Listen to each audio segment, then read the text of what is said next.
What is up, YouTube? This is Tyler with Taz Outdoors. Today's video, we were out in Hawaii, both on Oahu and the Big Island, where I learned I'm not as good at diving as I thought. California, I'm used to 10 to 15 foot visibility, never really having to dive that deep, and Hawaii really pushed me to a different limit, and it was a lot of fun, but I definitely made some mistakes that you'll see. So I hope you enjoy the video, and hopefully we can learn something. Thank you. All right, in Kona, this is the first time I got in the water, and my dad got in and he scared up a flounder. Figured they were like halibut, so figured I'd grab it. Not big, probably 16 inches, but he actually cooked up really nice, so I ended up cooking him for dinner, and it was awesome. All right, we went out a little bit farther, and I see a couple kole up in the shallows. I heard these are really good eating, so I decided to take a couple. Never really seen anyone shoot them with a gun, but I didn't have a 3-prong, so wanted to try out a few, so I ended up grabbing a few just to see what they were like. All right, there it is. Nice little kole.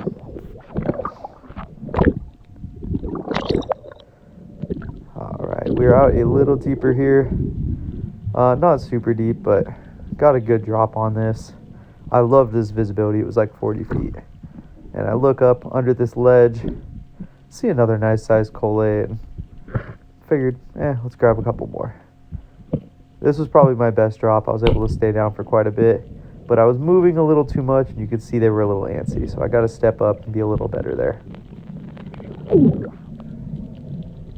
And here I am going down. Initially, I thought I had missed, but it was just dark, and I couldn't see the fish move after I hit it, but I actually had stoned it, and it just dropped down.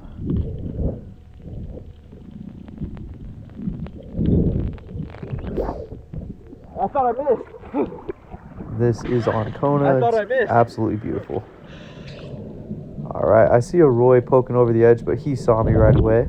So I tried to dive bomb slow right at him, waited for him to turn sideways, and I got a pretty bad shot on him. I hit him, but he did go into that little hole and rip out. But Roy Invasive didn't really feel bad about injuring it. He just cleaned up the reef a little bit. Something will eat it.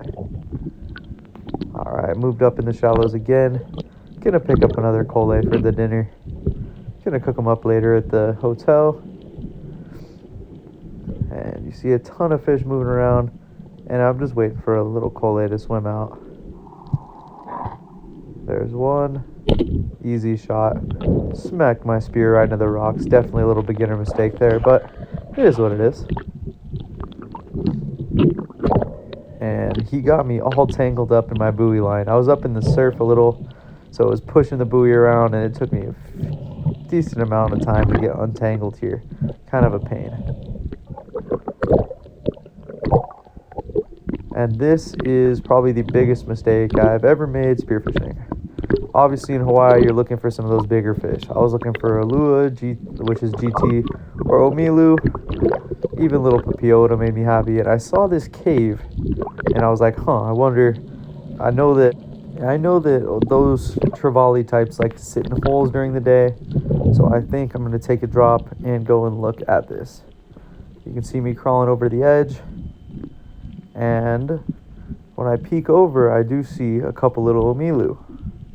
So I peek over, I see a little guy swimming, and I go at him, but I kind of lunge, and then I look to the left and see a bunch of giant ones and end up blowing up the whole hole because I panicked. So a huge mistake there. If I would have cruised in, I probably could have smacked a really nice omilu.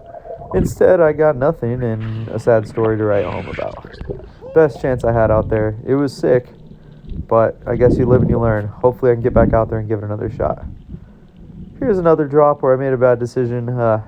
Little wrasse right here, and I took a poor shot. He wasn't presenting a good angle for me to shoot at. I was shooting from above, and I ended up hitting it just low. Now we're back on Oahu for this next clip, back to visibility that I'm used to. And I actually got lucky. I kind of dived down, chill on this rock, and I saw all of the little parrotfish, nothing big, just about the right size. And I go ahead and take a decent shot on one. I feel like in this little murkier visibility, they're a little less sketched out, and you're able to sneak up a little more, which is good for me because I'm not the sneakiest down there. there's a little parrotfish, nothing big. Got a neat little fillet off it, but it was alright. And this last one was one of the luckiest shots I've had. I was cruising the bottom, and on the way up, an Omelu came by, and I was able to get a quick snapshot. You can't really see it, but I had a great shot right through the gill plate. Just a little snap, and I was stoked. This is a decent papillo. I haven't really seen any giants besides the ones I scared away, but this was a decent sized one. Not huge, but definitely got a good fillet off him, and I was stoked. Yeah, took the paddleboard out. This over on Kaneohe Bay side, and it was fun diving over there. Definitely a lot more pressure than Kona side, but it was super fun. And got the girlfriend there for support. It was amazing. All right, so we were only there a couple days, didn't get a ton of footage, but I had an awesome time and was able to shoot quite a few fish, nothing big. Definitely missed my chance at anything big, but I learned a lot, and I learned I need to slow down and take my time a little more. Got to get my breath hold up, but hopefully this summer I'll be able to dive a lot more in California. Hopefully we get some good visibility and I can keep improving. But it was a lot of fun. Hope you enjoyed the video. Please like and subscribe.